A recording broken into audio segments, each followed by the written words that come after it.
Yes, naalala niyo 'tong pinto na 'to? Itong revolving door na 'to, dito pumasok ang basang-basang si Michelle Yeoh. 'Di ba, sa Crazy Rich Asians diyan siya, tapos umikot siya, kasama niya yung kanyang mga anak, pumasok na ganyan. So, nire ako si Michelle Yeoh. Pak, pak, pak, pak, pak, basang-basa sa ulan, pumasok sa Catherine Hotel. Tapos dumiretso siya dito. Lumakad-lakad siya ng konti. Juliet brought me here, my good friend. Lakad dito. Ayun yung escalator kung saan ang galing yung dating may-ari. The old owner came out of there.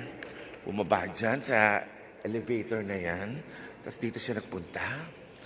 Tapos, do you have a room? Diyan siya nagtanong. Yan. Do you have a reservation for chu-chu-chu-chu-chu? And then sabi, I'm sorry, we don't have any reservation. Oh, that's weird. Maybe you can try another hotel. Sabi nung nandito, maybe this is not the hotel for you. You can try another hotel. Ha? Nagulat si Michelle, labas siya. Tumawag siya sa phone. Pagbalik, eto na. Oh, I told you, you are not allowed here.